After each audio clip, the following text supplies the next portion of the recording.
Avengers Doom जैसे recent updates आ रही कि भाई एक्चुअली डॉक्टर डूम की जो ट्रू ओरिजिन होने वाली है हमें मूवी के अंदर दिखाए जाने वाली है। मतलब डॉक्टर डूम की वो ट्रू ओरिजिन जो कि हमें कॉमिक्स के अंदर देखने को मिलने वाली है। मतलब डूम के अंदर जो हमारा फैंटास्टिक फोर की यूनिवर्स का अर्थ होने वाला है, इसके अल्टरनेट रियलिटी में जो अर्थ होने वाला है डॉक्टर डूम वहां से बिलोंग करने वाला। मतलब अर्थ 288 करके जो था भाई एक्चुअली वहां से हमारा डॉक्टर डूम नहीं बिलोंग करने वाला है। उसका एक अल्टरनेट रियलिटी और यूनिवर्सेस होने वाला है।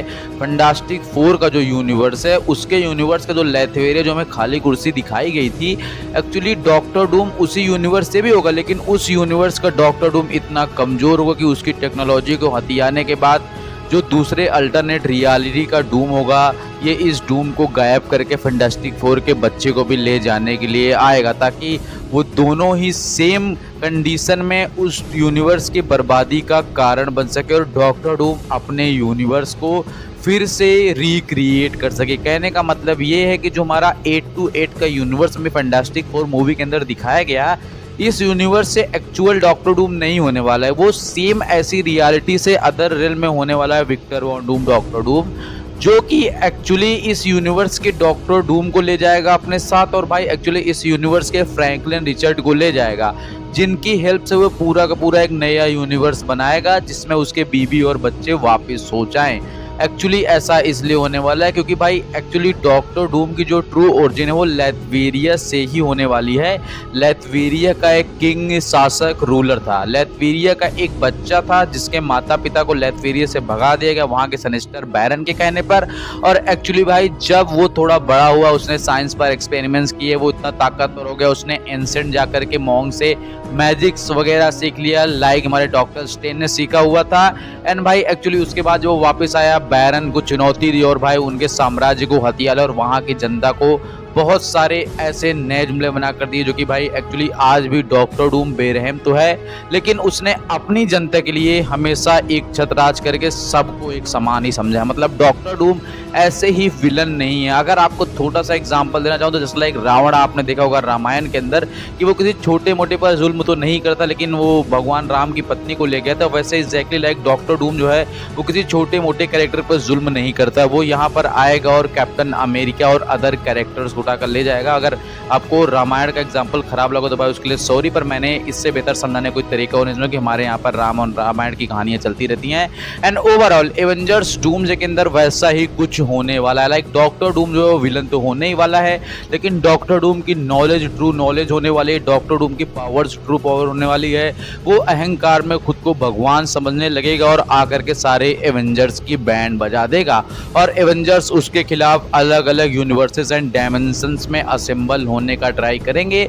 लेकिन उससे पहले वो एक्समैन और एवेंजर्स में फाइट करने की अलग नौबत खड़ी हो जाने वाली, क्योंकि दूसरे यूनिवर्स का एक सुपर पावर कैरेक्टर अगर आपके यूनिवर्स में आएगा और वो कुछ भी एक्टिविटी करने की कोशिश करेगा तो भले ही आप उस यूनिवर्स के सुपर हीरो क्यों न हो आप उसे नहीं करने दोगे, क्योंकि इस बात की कोई गारंटी नहीं है कि वो सही करने के लिए आया हुआ है। जो एवेंजर्स हैं ये दूसरे यूनिवर्स में जाएंगे, उस टाइम वाली डिवाइस को प्लान करने, मतलब जिसे बोलते हैं सेपरेशन डिवाइस, जहाँ से दो यूनिवर्स को अलग पाथ पे डिवाइड किया जा सके।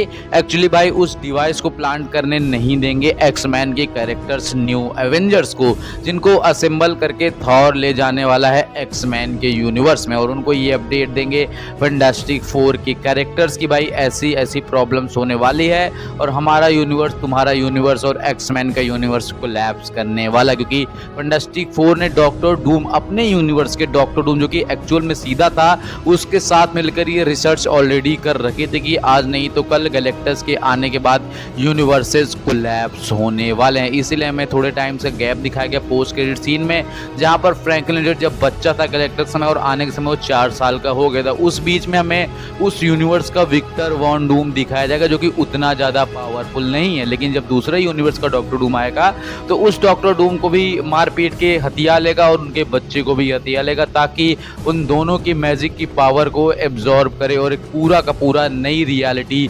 स्टैब्लिश कर सके विक्टर वॉन डूम। तो एवेंजर्स डूम के अंदर डॉक्टर डूम की जो हिस्ट्री होने वाली है वो नेक्स्ट लेवल की होने वाली है। हमें कोई पित्तीसा विक्टर वॉन डूम या आयरन मैन का अल्टरनेट वर्जन वगैरह नहीं दिखाया जाएगा। देखो वैसे तो मैं सच बताऊं तो अंदर से मैं खुश होता कि हमें आयरन मैन से डॉक्टर डूम का कनेक्शन दिखाते, लेकिन अगर आप देखने जाओ कॉमिक एक्यूरेट स्टोरी, जो कि मैंने अपने वीडियो में अपने चैनल पे कई बार वीडियो डाल रखी है, एक्सप्लेन कर रखा है डॉक्टर डूम की ट्रू ओरिजिन, लेथवेरिया, उसके माता पिता और उसके परिवार के साथ क्या हुआ, अगर देखो तो आपको समझ में आएगा कि डॉक्टर डूम के पास विलन बनने के एक नहीं 1000 कारण थे। और भाई actually doctor Doom true villain बना कैसे ये भी आपको समझ में आ जाएगा। विलन बनने के बाद उसने क्या किया ये भी मैंने एक्सप्लेन करके रखा हुआ है।